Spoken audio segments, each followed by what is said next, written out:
আল্লাহ আমার রব, এই রবি আমার সব। দামে দামে তন মনে তারি অনুভব। তোমার দুনিয়াতে আমি যেদিকে তাকাই, অথই নিয়ামতে ডুবে আছি সবাই। পাক পাখালির গানে শুনি তসবি কলরব, তসবি কলরব। আল্লাহ আমার রব, এই রবি আসসালামু আমার আলাইকুম, সব। আলহামদুলিল্লাহ, আসসালাতু ওয়াসসালাম আলা রাসূলিল্লাহ। প্রিয় দর্শক, আপনারা যারা দেশে আছেন প্রবাসে, সবাইকে জানাই অনেক অনেক প্রীতি ও শুভেচ্ছা। শুরু হলো এনটিভি আয়োজিত অনুষ্ঠান আপনার জিজ্ঞাসা। আপনাদের সাথে আছি আমি জয়নুল আবেদিন আজাদ। আর আপনাদের মনে জাগা প্রশ্নের জিজ্ঞাসার জবাব দিচ্ছেন বিশিষ্ট আলেম ডক্টর মোহাম্মদ সাইফুল্লাহ। আসসালামু আলাইকুম ওরহমতুল্লাহি ওয়া বারাকাতুহু। প্রিয় দর্শক, চলুন তাহলে জিজ্ঞাসার জগতে। শুরুতে একটি ইমেল পাঠিয়েছেন রুবাইয়া সুলতানা রুমা। লিখেছেন, কোনো মেয়ে যদি আরাফার দিবসে, আশুরার দিনে, আয়ামে বীজের দিনগুলোতে এবং অন্যান্য যে গুরুত্বপূর্ণ নফল সিয়াম আছে সেগুলো পালনের নিয়ত করে কিন্তু পিরিয়ডের কারণে রাখতে না পারে, তাহলে কি ওই সিয়ামগুলোর ফজিলত পাবে? এই সিয়ামগুলো তো পরবর্তীতে রাখারও কোনো বিধান আছে বলে আমার জানা নেই। ধন্যবাদ, গুরুত্বপূর্ণ প্রশ্ন করেছেন। শেখ মোহাম্মদ সালেহ সামিন রহমতুল্লাহ তার ফতোয়ার মধ্যে উল্লেখ করেছেন। তিনি বলেছেন, যদি কেউ আগে থেকে নিয়ত করেন তিনি আরাফার সিয়াম পালন করবেন অথবা আশুরার সিয়াম পালন করবেন এবং আগে নিয়মিত সিয়াম পালন করেছেনও, মানে করে থাকেন সব সময়, কিন্তু আরাফার দিন এসে গেল অথবা আশুরার দিবস সমাগত হলো, তিনি তার পিরিয়ড শুরু হয়ে গেছে, তিনি সিয়াম পালন করতে পারেননি, নিয়তের কারণে তিনি সওয়াব পেয়ে যাবেন। তাকে এর জন্য আলাদা কাজা করতে হবে না, অর্থাৎ এর কোনো কাজা নেই। সেক্ষেত্রে তার নিয়তের কারণে তিনি সওয়াব পেয়ে যাবেন। এবং এটাই ইসলামের সবচেয়ে বড় উদারতার বিষয় যে আল্লাহ সুবহানাহু ওয়া তাআলা এত বেশি গুরুত্ব দিয়েছেন, মান হাম্মা বিহাসানাতিন, যে একটা ভালো কাজের জন্য রাসূলুল্লাহ সাল্লাল্লাহু আলাইহি ওয়াসাল্লাম ইরশাদ করেন যে একটা ভালো কাজের জন্য শুধু ইচ্ছা করবে, ওয়ালাম ইয়াফআলহা, আর এই ভালো কাজটি করতে পারেনি কোন না কোনো কারণে, মানে কিন্তু নিয়তটা কিন্তু সঠিক হতে হবে। মানে নিয়তটা আমি বলে আমি নিয়ত করেছি, কিন্তু আল্লাহ তাআলা তো নিয়ত সম্পর্কে ভালো জানেন, আসলে নিয়ত করেছে কিনা।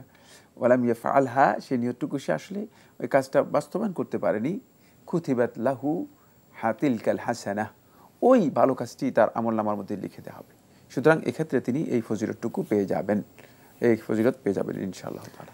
আমরা খুবই গুরুত্বপূর্ণ বিষয়ে অবগত হলাম। প্রিয় দর্শক বোন, আপনি আরও লিখেছেন, মেয়েরা কি স্বামীর সামনে সৌন্দর্যের জন্য কপালে টিপ দিতে পারবে? কপালে টিপ দেওয়ার মধ্যে অতিরিক্ত সৌন্দর্য কিছুই নেই।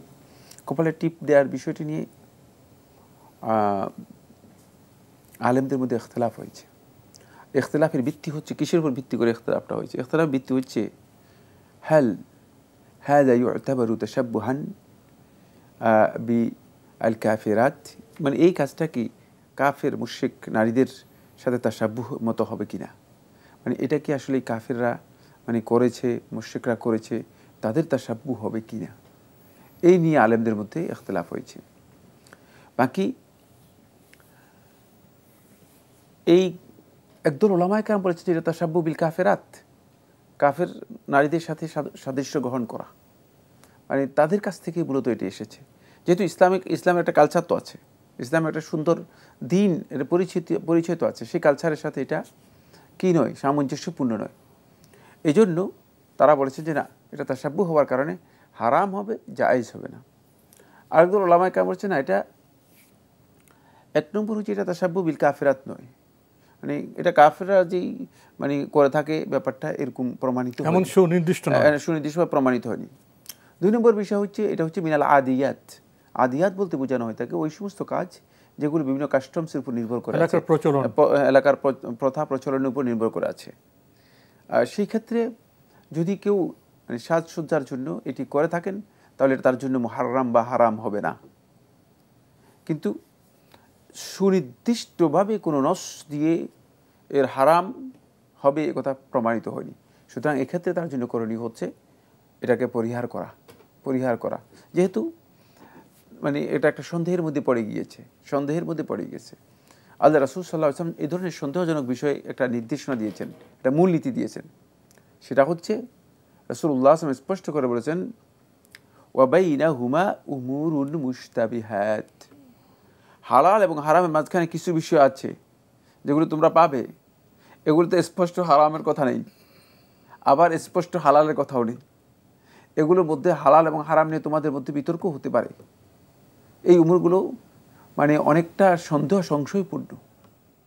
সেক্ষেত্রে এগুলোকে পরিহার করা ওয়াজিব। ফামান ওয়াকা ফি শুবহাতি ওয়াকা ফিল হারাম, যে এই সন্দেহভাজন জিনিসের মধ্যে পতিত হলো সে হারামের মধ্যে পতিত হলো। অন্য হাদিসের মধ্যে রাসূলুল্লাহ সাল্লাল্লাহু আলাইহি ওয়াসাল্লাম এটাকে আরও স্পষ্ট করেছেন। দুইটাই মূলনীতি, একেবারেই স্পষ্ট মূলনীতি। ছেড়ে দাও, পরিহার করো। মা ইয়ারিবুকা, যেটার মধ্যে তোমার মনের মধ্যে খটকা রয়েছে, সন্দেহ রয়েছে। ইলা মা লা ইয়ারিবুক, মানে ছেড়ে ওইটা গ্রহণ করো যেখানে তোমার কোনো সন্দেহ নেই। সুতরাং এই সন্দেহ মুক্ত হওয়ার জন্য অবশ্যই উত্তম হচ্ছে এটা পরিহার করা, কোনো সন্দেহ নেই। আমরা জানলাম বিষয়টি সম্পর্কে। প্রিয় দর্শক, আমাদের হাতে একটি চিঠি, দীর্ঘ চিঠি পাঠানো হয়েছে মিফতাহুল জান্নাহ মাদ্রাসা, পাটেরবাগ, ঢাকা থেকে। লিখেছেন, একজন মুসলিম বা মুসলিমার আকীদার কোন বিষয়গুলোতে গলদ থাকলে তাকে কোনোভাবেই একজন মুমিন বা মুমিনা বিয়ে করতে পারবে না, এবং আকীদার কোন বিষয়গুলোতে গলদ থাকলেও তাদের বিয়ে করা যাবে। প্রথম কথা হচ্ছে আকীদার মৌলিক বিষয়গুলো যেগুলো আছে, যেগুলো উসুলুল ঈমান, ঈমানের মৌলিক বিষয়গুলো, আন তুমিনা বিল্লাহি ওয়া মালাইকাতিহি ওয়া কুতুবিহি ওয়া রুসুলিহি ওয়াল ইয়াউমিল আখির ওয়াল কদরি খাইরিহি ওয়া শাররিহি। ঈমানের এই মৌলিক 6টি বিষয়, আল্লাহর প্রতি ঈমান, কিতাবের প্রতি ঈমান, রাসূলের প্রতি ঈমান, আখিরাতের প্রতি ঈমান, তারপরে এই তাকদীরের প্রতি ঈমান, তাকদীরের ভালো মন্দের প্রতি ঈমান।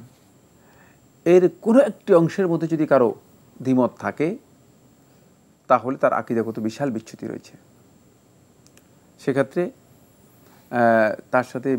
তাকে বিয়ে করাও জায়েজ নেই, বা তার সাথে বৈবাহিক কোনো বন্ধনে যাওয়া জায়েজ নেই। 2 নম্বর বিষয় হচ্ছে নওয়াকিদুল ঈমানগুলো যার মধ্যে রয়েছে। এটা বললাম ঈমানের ব্যাপারে। নওয়াকিদুল ঈমান হচ্ছে যেগুলো ঈমান ভঙ্গকারী বিষয় আছে, যেমন সালাতের জন্য সালাত ভঙ্গকারী কিছু বিষয় আছে, সালাত নষ্ট হয়। উজুর জন্য কিছু উজু নষ্টকারী, উজু বিনষ্টকারী, ভঙ্গকারী বিষয় আছে। ঠিক ঈমান ভঙ্গকারী কিছু বিষয় আছে যেগুলো সম্পর্কে আমাদের সমাজে মোটেও মানুষ জানে না। তারা উজুভঙ্গের কারণ তালাশ করে, সিয়াম নষ্টের কারণ তালাশ করে, সালাত কিভাবে নষ্ট হয়ে যাবে এগুলো বুঝে, কিন্তু ঈমান কিভাবে নষ্ট হয়ে যাবে সেগুলো জানেই না, কারণ সেগুলো আলোচনা হয় না। এই জন্য ঈমান বিনষ্টকারী যে কাজগুলো আছে সেগুলোকে মৌলিক মূলনীতি হিসেবে 10টি মূলনীতি উল্লেখ করেছেন শেখ মাহমুদ বিন সুলাইমান রহমতুল্লাহ আলাইহি। তো এই 10টি মূলনীতি অবশ্যই আপনাকে জানতে হবে। এইগুলোর যে কোনো একটি কোনো ব্যক্তির মধ্যে থাকলে তার সাথে বৈবাহিক সম্পর্ক জায়েজ নেই, এর সাথে আরেকটি বিষয় খুবই গুরুত্বপূর্ণ, সেটা হচ্ছে যদি সে সালাত আদায় না করে থাকে এবং সে যদি পর্দাকে অস্বীকার করে তাহলে তার সাথে বৈবাহিক সম্পর্ক জায়েজ হবে না। এই বিষয়গুলো মৌলিকভাবে আমরা বললাম। বাকি এটি অনেক একটি দীর্ঘ আলোচ্য বিষয়, কারণ ঈমানের বিষয়গুলো তো মানে কয়েকটা বিষয় নয়, অনেক দীর্ঘ একটি আলোচ্য বিষয়। মৌলিক আমরা যে বিষয়গুলো বলেছি, যে এই ধরনের বিষয় যদি কারো বিচ্যুতি থাকে, কারো আকীদাগত বিভ্রান্তি থাকে, তাহলে সেই ব্যক্তি অথবা সেই মহিলাকে অথবা সেই নারীকে বিয়ে করা জায়েজ হবে না। আরেকটি বিষয় জানতে চেয়েছেন, আকীদার কোন বিষয়গুলোতে গলদ থাকলেও তাদের বিয়ে করা যাবে? আকীদার কিছু বিষয় রয়েছে যেগুলো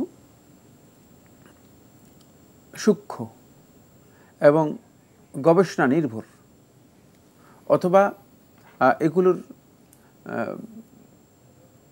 মানে ব্যাপকভাবে লোকেরা জানে না, মানুষের কাছে এগুলোর জ্ঞান মানুষের কাছে স্পষ্ট নেই। এমন কিছু বিষয় আছে যে বিষয়গুলো মানে মা ইউলামু বিল ইস্তিদলালি ওয়ান নদর, মানে যেই সমস্ত মৌলিক বিষয় আকীদা, যে সমস্ত বিষয়গুলো ইউলামু, যেগুলো জানা যায় দলিল এর নির্দেশনা বোঝার মাধ্যমে, ওয়ান নজর এবং ভালো গভীরভাবে গবেষণার মাধ্যমে। এই বিষয়গুলো যদি কারো ভুল থেকে যায়, কিন্তু এগুলো অস্বীকার করলে সে ব্যক্তি তার ইমানদার হবে না। এগুলোর মধ্যে যদি তার কারো যদি ভুল থেকে যায়, তাহলে এখানে কনসিডারেবল হবে যে তাকে বিয়ে করা জায়েজ হবে। কিন্তু মানে মাই উলামু বিদুরুরা ওয়া বিলা ইস্তিদলাল, যেটা দলিল ছাড়াই বোঝা যায়, মানে দলিল নির্দেশনার প্রয়োজন নেই এবং যেটা জানাটা একেবারেই অপরিহার্য বিষয়, সেগুলোর ক্ষেত্রে কোনোভাবেই কাউকে ছাড় দেওয়া হবে না। সেগুলো অবশ্যই তাকে কী করতে হবে, স্বীকার করতে হবে। আমরা মিফতাহুল জান্নাহ মাদ্রাসা পাটেরবাগ ঢাকা থেকে পাঠানো দীর্ঘ চিঠিটি পড়ছিলাম। আপনি আরও লিখেছেন, যেসব পিতামাতারা মেয়ের বিয়ের ব্যাপারে একজন নামাজি রোজাদার পাত্রের গুরুত্ব বোঝে না, তারা মনে করে বিয়ে একটা হলেই হলো, আত্মীয়রাও এরকমই অলমোস্ট, সেসব নারীদের করণীয় কি? নারীদের করণীয় হচ্ছে তারা এই অভিভাবক যারা আছে, পিতামাতা যারা আছে, তাদেরকে বিষয়টি বোঝানো এবং এই বিষয়ে তাদেরকে নসিহত করা, সুপরামর্শ দেয়া। এই পরামর্শ দেওয়ার পদ্ধতি কী হবে? পরামর্শ দেওয়ার পদ্ধতি হবে নিজেও সরাসরি বলতে পারেন, অথবা অন্য কোনো অভিজ্ঞ অথবা মানে তাদের উপর মোটামুটি কর্তৃত্ব রাখে এমন কোনো ব্যক্তির মাধ্যমেও বুঝাতে পারেন, অন্য লোককে দিয়েও বুঝাতে পারেন। এক্ষেত্রে যদি তারা মানে দ্বীনের বিষয়টিকে একেবারেই ইগনোর করে, গুরুত্ব মোটেই না দেয়, তাহলে স্পষ্ট করেই বলে দেয়া যে আমি এই পর্যায়ের ছেলে হলে মানে তাহলে বিয়েতে রাজি আছি, আর এই পর্যায়ের ছেলে হলে বিয়েতে আমি রাজি নেই। সহজ কথা। ইসলাম তাকে রাইট দিয়েছে। আল্লাহ রাসূল সাল্লাল্লাহু আলাইহি ওয়াসাল্লামের জীবনে সবচেয়ে বরকতময় মদিনার বিয়ে হিসেবে যেটাকে আখ্যায়িত করা হয় থাকে, সেটা হচ্ছে জুলাইবিব রাদিয়াল্লাহু তাআলা আনহুর বিয়ে।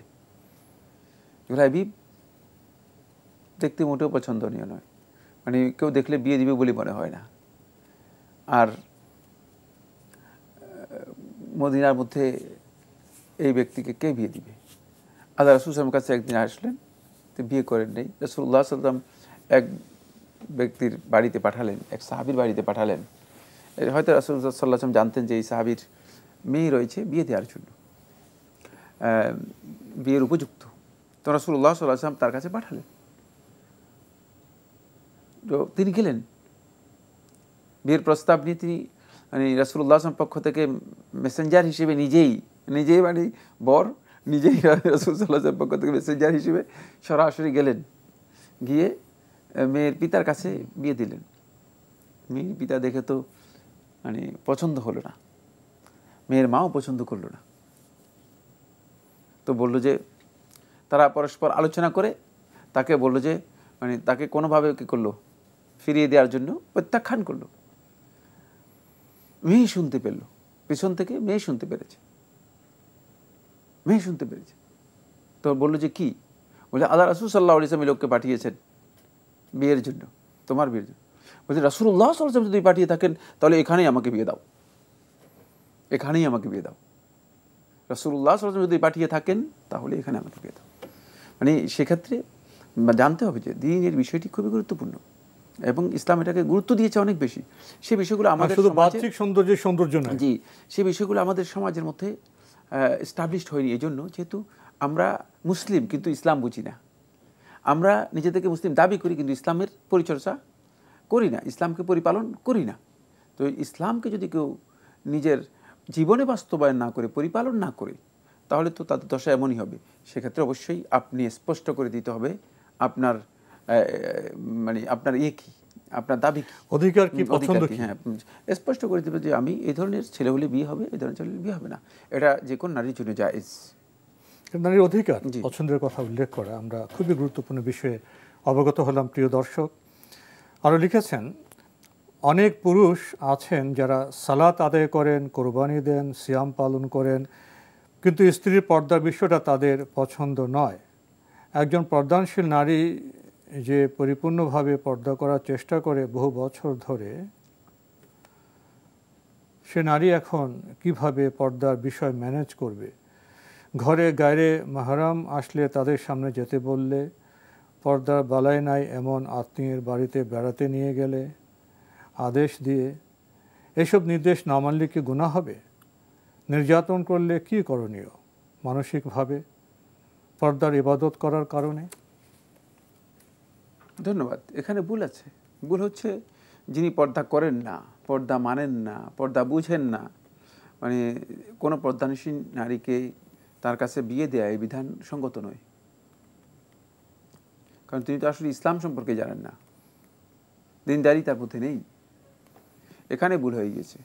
এখন যদি কোনো নারী এই ধরনের বেলিগিয়া মুসিবতের মধ্যে আক্রান্ত হয়ে যায়, তাহলে তাকে অবশ্যই ধৈর্য ধারণ করতে হবে। যথাসম্ভব পর্দা মেনটেন করে চলার জন্য চেষ্টা করতে হবে। আর এই পর্দার বিধানগুলো সম্পর্কে স্বামীকে নসিহত করার জন্য চেষ্টা করতে হবে, উপদেশ দেওয়ার জন্য চেষ্টা করতে হবে।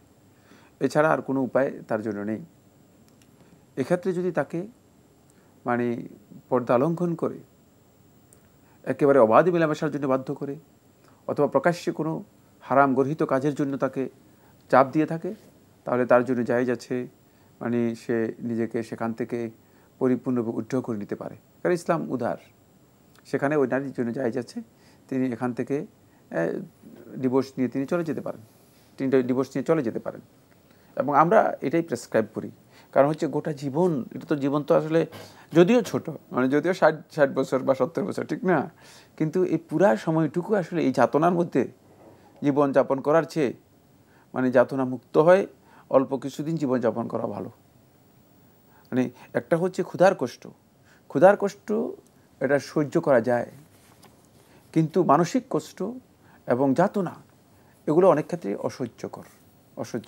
কিন্তু সেটা নির্ভর করবে আর পরিস্থিতির উপর।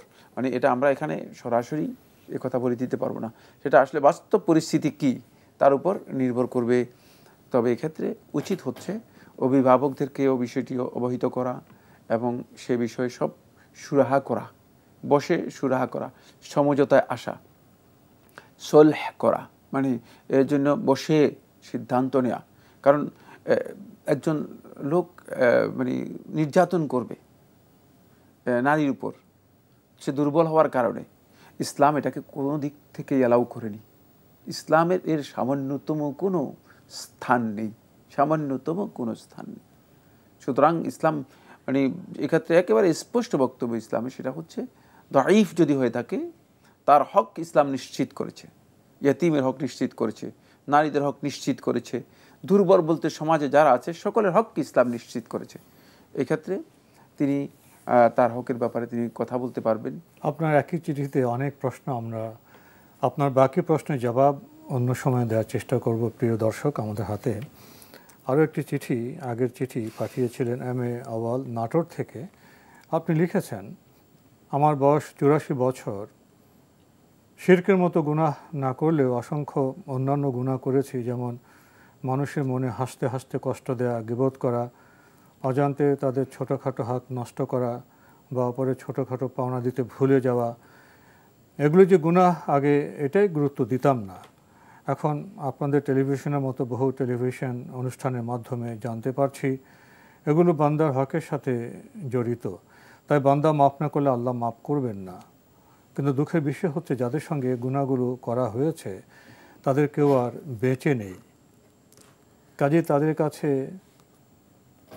ক্ষমা নেওয়া বা তাদের হক ফেরত দেওয়াও সুযোগ নেই।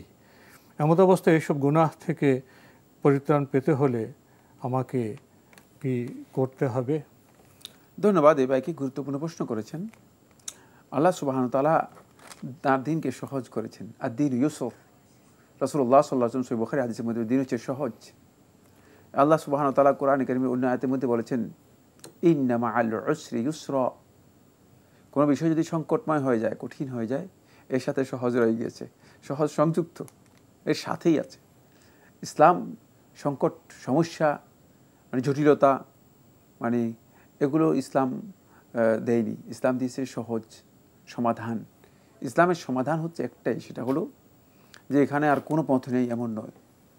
সেটা হচ্ছে আপনি আল্লাহ রাব্বুল আলামিনের কাছে ক্ষমা চাইবেন, আর আল্লাহর রাস্তায় অধিক পরিমাণে দান করবেন।